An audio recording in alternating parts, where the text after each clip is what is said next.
ఆలోచన చేస్తూ పౌలు తన ప్రయాణాలు కొనసాగిస్తాడు. సో ఇంతవరకు బాగానే ఉంది. అయితే మరి పౌలు అసలు ఈ పరిచయం చేయడానికి అతని డ్రైవింగ్ ఫోర్స్ ఏంటి? దెబ్బతిన్నాడు, స్వార్థ ప్రకటించిండు, సంఘాన్ని కట్టాడు, భారం కలిగి ఉందంటాడు, కుటుంబం లేదు, ఇల్లు లేదు, వాకిల్ లేదు, అనారోగ్యాలు ఉన్నాయి. వీటన్నిటి మధ్యలో అతడు ముందుకు వెళ్ళటానికి ఏది అతన్ని నడిపించింది? ఏదన్నా ఒకటి ఆటంకంగా ఉందని మనం ఏం చేస్తాం? ఏదైనా ఒక ఆటంకంగా ఉందని మనం చేసే పనికి అడ్డుకట్ట అయిపోతుంది. ఏదైనా ఒక పని మనం ప్రారంభించాము, ఆ పని ఏదైనా ఆటంకం వచ్చింది, ఏదైనా అడ్డుకట్ట వచ్చేసింది, మనం ఏమైనా డిసప్పాయింట్ అయిపోయి ఇది జరగదు, ఇది కాదులే, ఏదైనా చేద్దాం అనుకుంటే అన్నీ ఇట్లాంటివి వస్తున్నాయి, ఇట్లాంటి ఇబ్బందులు కలుగుతున్నాయి, ఇట్లాంటి పరిస్థితులే అన్నీ ఉన్నాయి అని ఆగిపోయే ప్రయత్నాలు మనం ఎప్పుడు జరుగుతుంటాయి? ఆగిపోయే ప్రయత్నాలు జరుగుతుంటాయి. అయితే గలతీ పత్రికలో పౌలు తన యొక్క విషయాన్ని మాట్లాడుతున్నాడు. ఒకసారి చూద్దాం. 2nd చాప్టర్లోకి వస్తే 2nd వర్స్ చదువుకున్నాం. దైవదర్శన ప్రకారం నా ప్రయాసం వ్యర్థమవునేమో లేక వ్యర్థమైపోయినదేమో అని నలుగురులో ప్రకటించుతున్న సువార్తను వారికి ప్రత్యేకమైన ఎన్నికైన వారిని విషదపరుచుతుంది. చూడండి, ఈయన చెప్తున్న అది ఏంటిది మనం ఆలోచన చేస్తే దైవ దర్శన ప్రకారమే వెళుతుంది. సో మన డ్రైవింగ్ ఫోర్స్ ఏమై ఉండాలంటే విజన్, దేవుడు ఇచ్చే దర్శనమై ఉండాలి. మనం నడిపించాల్సింది డబ్బులో, మనం నడిపించాల్సింది మనుషులో, మనం నడిపించాల్సింది సుఖభోగంలో, మనం నడిపించాల్సింది మరేదో కాదు, మన అవసరాలు కాదు. మనల్ని నడిపించాల్సింది దేవుని దగ్గర నుండి మనం పొందుకున్న దర్శనం. ఆమేన్. ఏం నడిపించాలి మనల్ని? దేవుని దగ్గర నుండి ఏదైతే మనం పొందుకున్నామో అది మనల్ని నడిపించాలి. పౌలుకి ఆయన లైఫ్ ఏంటో ఆయనకు తెలియదు. ఒకప్పుడు ఆయన లైఫ్ ఏంటో ఆయనకు తెలీదు. ఒకప్పుడు ఆయన లైఫ్ ఏంటో ఆయనకు తెలియనప్పుడు ఆయన ఏం చేస్తున్నాడు అంటే ఇష్టం వచ్చినట్టుగా మనుషులు చంపడం, సంఘాన్ని హింసించడం, ఇవన్నీ చేశాడు. దేవుడు అతని జీవితాన్ని దర్శించి అతని జీవితానికి వచ్చిన తర్వాత ఈ చేంజ్డ్ హిస్ వే, ఆయన తన మార్గాన్ని మార్చుకున్నాడు, ఆయన ఆలోచన విధానాన్ని మార్చుకున్నాడు, తన పద్ధతిని మార్చుకున్నాడు. ఆ పద్ధతి మారడం, మార్గం మారడం, ఆలోచన విధానం మారడం ఎక్కడికి వెళ్ళి మొదలైంది, ఎలా మొదలైంది అంటే దేవుని దర్శనం. ఎక్కడ మొదలైంది? దేవుని దర్శనం. ఇంకే మన సామెతలో ఉంటుంది కదా, దేవోక్తి లేని ఎడల జనులు కట్టులేక తిరుగుదురు. అంటే దర్శనము లేని చోట ప్రజలు ఏమవుతారంట? నశించిపోతారు. మన జీవితాల్లో మనం డబ్బులు కలిగి ఉండొచ్చు, ఉద్యోగాలు కలిగి ఉండొచ్చు, వ్యాపారాలు కలిగి ఉండొచ్చు, బిడ్డలు కలిగి ఉండొచ్చు, ఆరోగ్యాలు కలిగి ఉండొచ్చు. ఏమి మనం కలిగి ఉన్నా సరే మన కుటుంబాన్ని నడిపించడానికి, మన ఇంటిని నడిపించడానికి, మన పిల్లలు చదివించడానికో, వాళ్ళను ఒక ప్రయోజకులుగా చేయడానికో, వాళ్ళని పెంచడానికో మన డ్రైవింగ్ ఫోర్స్ ఏమై ఉండాలంటే దేవుడు మనకు ఇచ్చిన దర్శనమై ఉండాలి. వారు అంటున్నాడు దైవ దర్శన ప్రకారమే వెళ్ళి తిరిగి టైంపాస్కి వెళ్ళలేదు, ఏదో టైం ఉందని వెళ్ళలేదు, ఊహించి వెళ్ళలేదు, లేదా సరదాగా వెళ్ళలేదు, ఎక్కడొక దగ్గరకు వెళ్ళాలి కదా అన్నట్టు వెళ్ళలేదు. నేను ఎలా వెళ్ళానంట? ఈ వెంట్ విత్ ద విజన్. ఒక దర్శనాన్ని పట్టుకొని ఆ దర్శనాన్ని కలిగి వెళ్ళాడు. దర్శనము మనిషి గమనాన్ని మారుస్తుంది. మనిషి యొక్క గమనాన్ని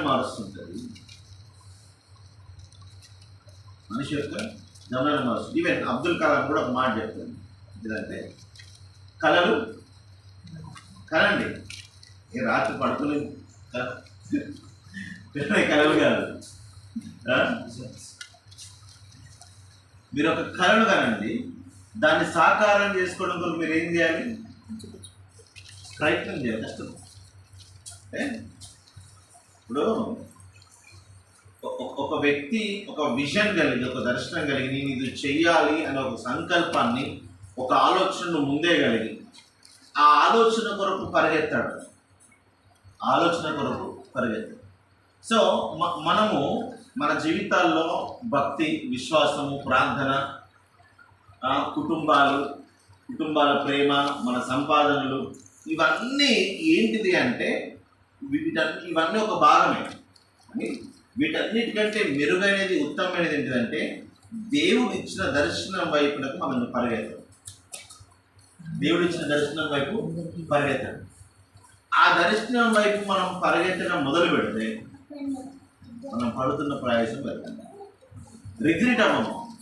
ఇక్కడ పౌలు చెప్తున్నాడు చూసినాము, మరియు నా ప్రయాసం వ్యర్థమోనో లేక వ్యర్థమైపోయినదేమో అని నేను అన్నజనుల్లో ప్రకటించిన సువార్తను వారికి ప్రత్యేకంగా ఎన్నికైన వారికి విషాదపరిచి. ఫైనల్గా పౌలు ఒక మాట ఏం చెప్తాడు మనం తెలుసు కదా, ఏం చెప్తాడంటే నా పరుగు నడముట్టించాను, విశ్వాసాన్ని కాపాడుకున్నాను, నా కొరకు నీతి కిరీటం దాచబడింది, ఉంచబడింది నా కొరకు. అంటే ఏం చేస్తున్నాడు అంటే is running towards the lord. దేవుని వైపునకు పరిగెత్తుతున్నాడు, దేవుని దర్శనాన్ని పట్టుకొని పరిగెత్తుతున్నాడు. మనకు ఒక విజన్ అన్నది ఉండాలి. విజన్ వ్యక్తిగతంగా ఒక విజన్ ఉండాలి, మన బిడ్డల పట్ల ఒక విజన్ కలిగి ఉండాలి, అట్లాగే సంఘం పట్ల ఒక విజన్ కలిగి ఉండాలి. అంటే ఏమి చెయ్యాలి అనేది ఒక ఆలోచన కలిగి దాని కొరకు మనం ప్రయత్నం చేయాలి. ఒక విజన్ మన బిడ్డల పట్ల, మన కుటుంబాల పట్ల, మన జీవితాల పట్ల ఒక విజన్ కలిగి. అంటే మనకి ఇప్పుడు పొలిటీషియన్స్ వాళ్ళు అనౌన్స్మెంట్ చేస్తారు కదా, ఏమంటే విజన్ 2027, విజన్ 2030, లేదంటే అప్పటి వరకు ఈ పని పూర్తి చేయాలి, అప్పటి వరకు ఈ పనిని కంప్లీట్ చేయాలి, అప్పటి వరకు ఈ పనిని ముందుకు నడిపించాలి అనే ఒక విజన్, ఒక దర్శనాన్ని కలిగి ఉంటుంది. సో మనము కూడా ఒక ఆలోచన చేసుకుంటాం, మనము ఒక విజన్ కలిగి ఉంటాం. వాళ్ళకి ఒక విజన్ ఉంది. ఆయన ఎక్కడికి వెళ్ళాలని ఆలోచన చేస్తున్నప్పుడు ఆయన కళ్ళలో మాసిదోనియా ప్రాంతంలో ఒక వ్యక్తి వచ్చి ఇక్కడికి రండి, మీరు మాకు సహాయం చేయండి అని అతనికి ఒక దర్శనం వచ్చినట్టుగా. అందుకే ఈవెన్ యెరూషలేముకి వెళ్ళేటప్పుడు కావచ్చు, మాసిదోనియా వెళ్ళేటప్పుడు కావచ్చు, ఎక్కడికి వెళ్ళినా ఒక దర్శనం, ఒక గురి కలిగి పౌలు వెళ్తాడు.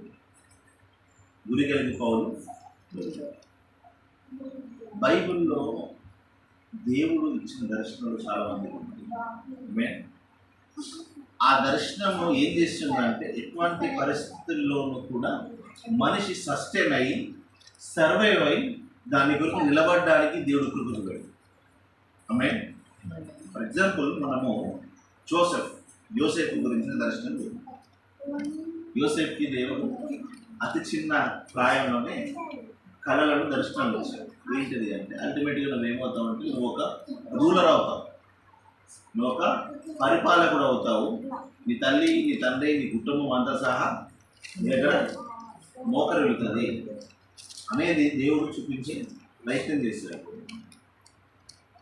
ఆయన దేవుడు చూపించిన దానికంటే దాన్ని వ్యతిరేకంగా ఇంతలో పడేసేది దేవుడు చూపించలేదు, అదే అయ్యేది. అన్నను మోసం చేస్తాడని దేవుడు చూపించలేదు, అదే అయ్యేది. తర్వాత పోతిఫర్ ఇంట్లో ఉంటాడని అనుకోలేదు, అదే అయ్యింది. అక్కడ నమ్మకంగా ఉన్న జైల్లో పడేసేది. అంటే విధంగా చూస్తే దర్శనం ఏదైతే దేవుడు ఇచ్చాడో దానికి అన్ని ఆపోజిటే. దేవుడు ఇచ్చిన దర్శనానికి అన్ని ఆపోజిట్గానే జరుగుతున్నాయి.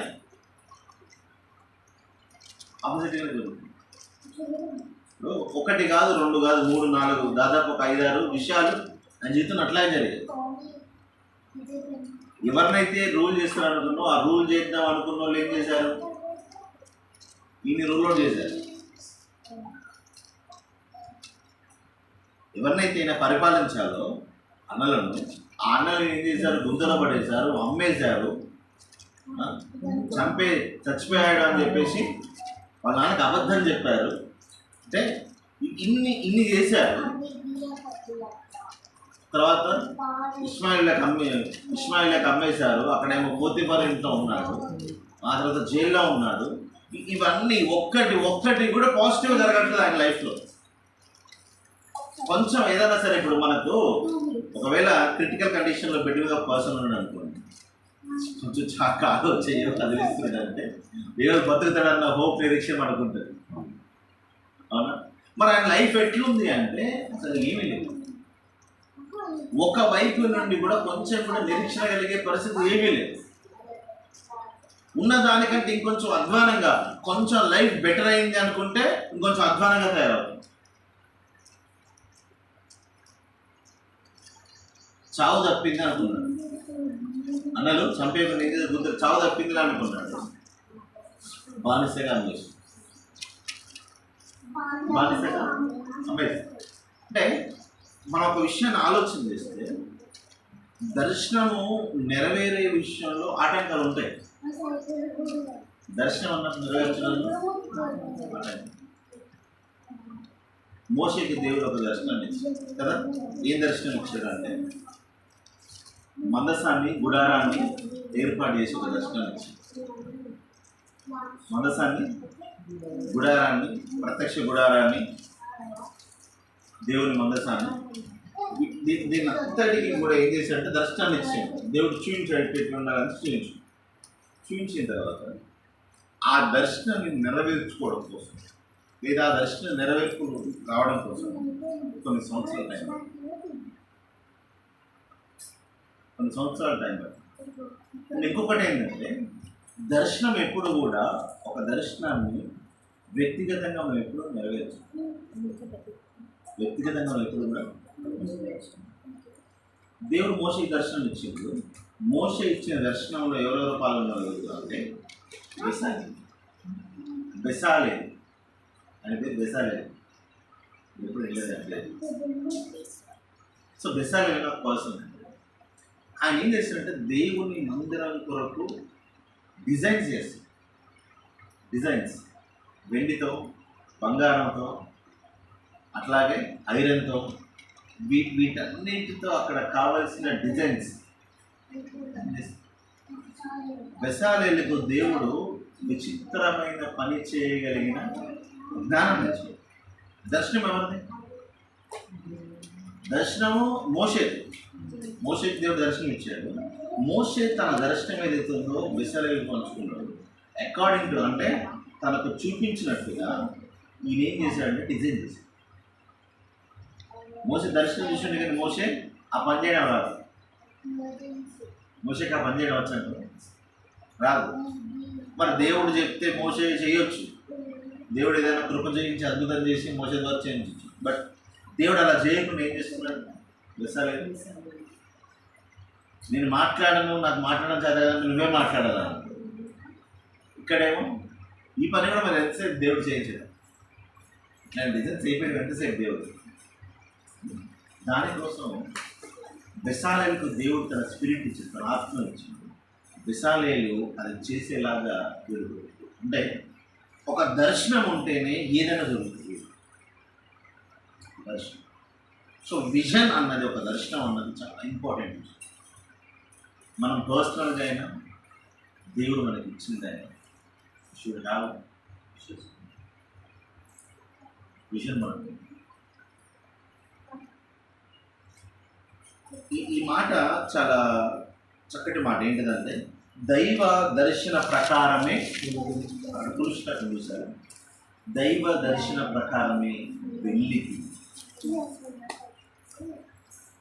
అంటే తన ప్రయాణము, తన ప్రయాసము according to God's will and God's direction. దేవుని మాట ప్రకారం, దేవుని యొక్క దర్శనం ప్రకారమే పౌలు అంటే ఈ డైరెక్టెడ్ బై ద లార్డ్. దేవుని చేత నడిపింపబడుతున్నట్టు దేవుడు నాకు దర్శనం ఇచ్చిండు, ఆ దర్శనం ప్రకారమే నేను వెళ్ళాను. మోషే ఆ దర్శనం ప్రకారమే వెళ్ళాను. మోషే ఆ దర్శనం ప్రకారం. యోసేపు జీవితంలో దర్శనం ఉంది, మోషే జీవితంలో ఒక దర్శనం ఉంది, పౌలు జీవితంలో దర్శనం ఉంది. యేసు ప్రభువు వెళ్ళొచ్చారు, ఇక్కడికి రావాలి, సిలువకి ఎక్కాలి, సిలువ మరణం. మొదటి పేతురు వచ్చి ఆగండి బాబాయ్, కొంచెం ఆగండి, మీకు అట్లా జరగవద్దు, మీరు చచ్చిపోవడం ఏంటి? ఎదురు నేను ఎంత ప్రేమ అనుకుంటారా? సాధారణ ఎందుకు పోన్నాను అంటే దర్శనము కొరకు ఆయన ఎమోషన్స్ కొరకు పనిచేయలేదు. యేసు ప్రభువు వారు మిగతా శిష్యులందరికంటే ఎక్కువ కొరకు ప్రయాసపడ్డది పేతురే. పేతురు కొరకు ఎక్కువ ప్రయాసపడ్డాడు. విజన్ ముందు నో ఎమోషన్స్. దేవుడు ఇచ్చిన దర్శనం ముందు ఏ ఎమోషన్స్ లేవు.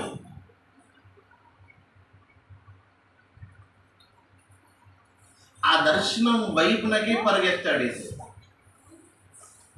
తండ్రి తనకు ఏదైతే ఆజ్ఞనిచ్చి, తండ్రి తనకు ఏదైతే ఒక పనిని అప్పగించి పంపించాడో దాని కొరకే ఉన్నాడు తప్ప మన విజన్ ఎప్పుడు కోల్పోతుంది తెలుసా? When we leave for others. Worst thing ఏంటి తెలుసా? వాళ్ళు ఏమనుకుంటారో వీళ్ళు ఏమనుకుంటారో అని బతకాలి. వర్స్ట్ థింగ్ అది, చాలా దరిద్రమైనది. దేవుడు ఏమనుకుంటాడని బతకాలి. దేవుడు ఏమనుకుంటాడని బతకాలి.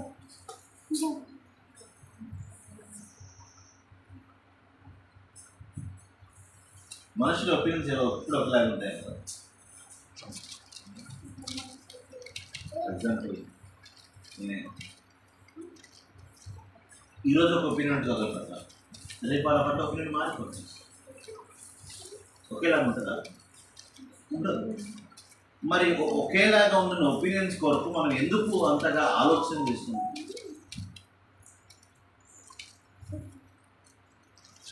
దేవుని దర్శనం ప్రకారం నడిచే వ్యక్తులకు లోకమంతా కూడా మనం పిచ్చోళ్ళలానే కనిపిస్తుంది.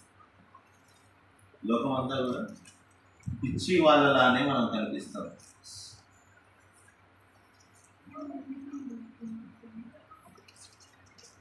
దేవుని దర్శనం ప్రకారం మనం వెళ్ళగలిగితే దేవుని యొక్క దర్శనం మాత్రమే ఉండాలి. ఒక విజన్ని పొందుకున్నాడు. పౌలు డైరెక్ట్ విజన్ పొందుకున్నాడు. యోసేపు డైరెక్ట్ విజన్ పొందుకున్నాడు. మోషే దేవుని విజన్ పొందుకున్నాడు. ఆ విజన్లో చాలామంది భాగస్తులేదు. అహరోను భాగమైంది, బెసలేలు భాగమైంది, ఎలియాజరు భాగమైంది, యెహోషువ భాగమైంది. అంటే విజన్ పెద్దగా అయ్యే కొద్దీ దానిలో భాగమయ్యే వాళ్ళు ఏమో.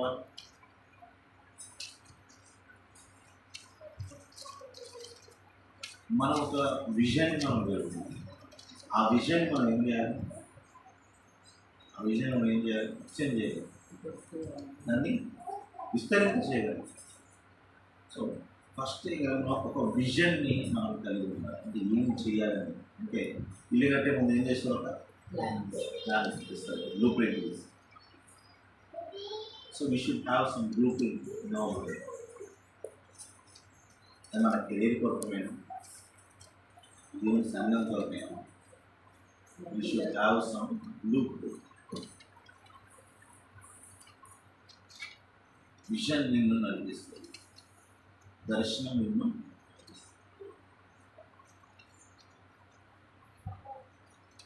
ఆ దర్శనాన్ని మనం కలిగి ఉండే ప్రయత్నం చేస్తాం.